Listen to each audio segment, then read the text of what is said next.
The Free Lovers of Berlin Heights, Ohio. I suppose one could blame it on newspapers, if blame is even the right way to think of it. Sometime during the latter portion of the 1850s, a rebellious young woman from Berlin Heights, Ohio, named Cordelia Benschotter, born in 1833, placed a matrimonial advertisement in a paper called the Water Cure Journal and Herald D of Reforms. Devoted to physiology, hydropathy, and the laws of life, 1851. Having immersed herself, pun intended, in the study and principles of the water cure, Cordelia had cut her hair short, put on a pair of bloomers, took up the hemline of her dress to about her knees, and began openly questioning the sanctity of marriage. Among other things, her fellow Berliners likely thought her a bit eccentric, as many young people tend to be. Anyway, the advertisement was seen by a Massachusetts-born reformer lecturer named Francis Berry, born in 1827.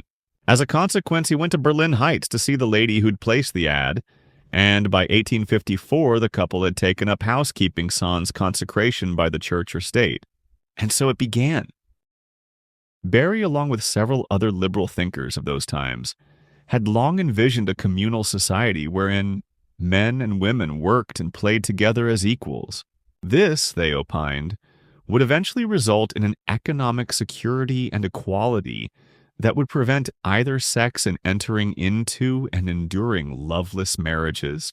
The bottom line was that the free lovers considered women in mainstream social environments to have been treated no better than slaves.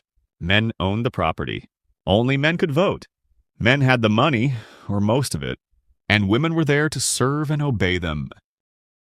Probably due to the fact that most Berliners had apparently accepted Cordelia's relationship with Berry as legitimate, or at least a non-threatening relationship, he concluded that Berlin Heights would be the ideal site for the development of a free love settlement. Thus, along with a contemporary named Joseph Treat, Berry purchased property from some of the more liberal-thinking locals, leased an old water cure place called the Davis House, and went about the business of implementing an experimental free love community. By 1857, they were actively publicizing their utopian community as a welcome refuge for all who agreed with their philosophy. It should be noted here that this was hardly a place for lazy or inept persons. Many persons, including Erie County historian Hewson L. Peake, later said of them, "They are remarkably frugal and industrious, having developed the fruit-growing qualities of the ground occupied by them to a marvelous extent. A disposition to deal fairly in matters of business is one of their principal characteristics. Their characters are unimpeachable except insofar as they're given to free love, and they don't force that on anybody." Events taking place in the United States and the world in the year 1857 proved to be extremely providential for the free love experiment. Ironically, it started in Ohio with the failure of the Ohio Life Insurance and Trust Company in Cincinnati in late August 1857, aka the Panic of 1857. The failure of the bank was the beginning of the first worldwide financial crisis, and invariably those who suffered most were middle-class working families. The Berlin Heights experiment, a place that offered land and a job for all, easily attracted dozens of disenfranchised persons and converts. A majority of those entering the society were women, some runaways from a bad marriage. But, by and large, the basic tenet of the social order, equality for all regardless of sex, seems to have been the attraction.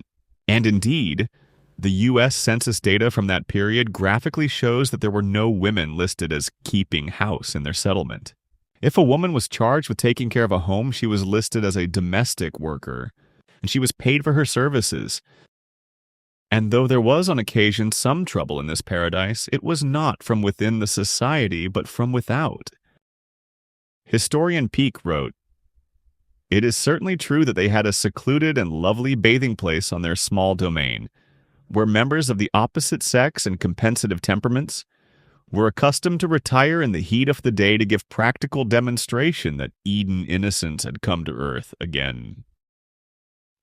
His kind and rather amusing observation hardly reflects the sentiment of many locals. There were also highly vocal complaints about the loud behaviors of the communalist, while families were conducting Sunday worship services. Additionally, there were stories of debauchery, suicide, and other distasteful events taking place in the colony.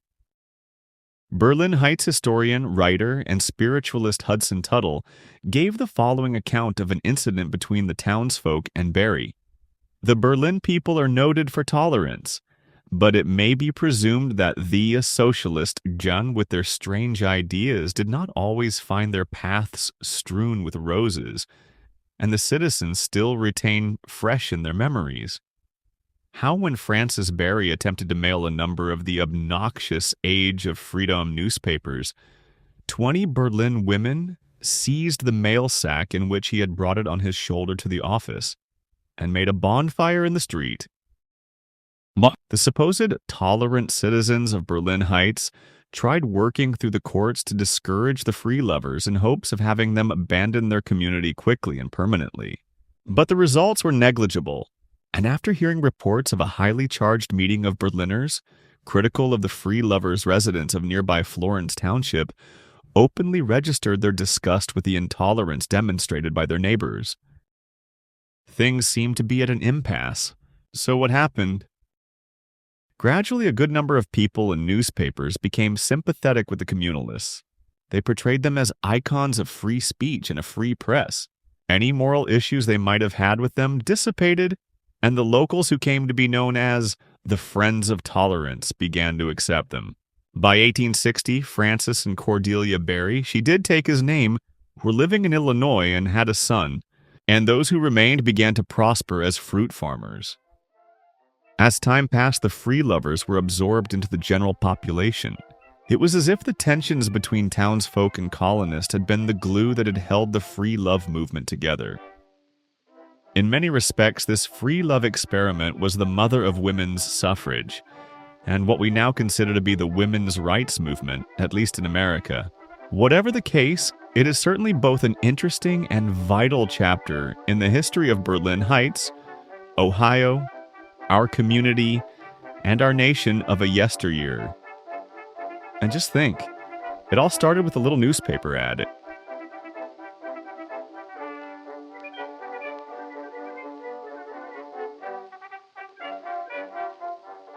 This article was written by Rich Tarrant in September 2014 and first published in the Vermilion, Ohio Photo Journal.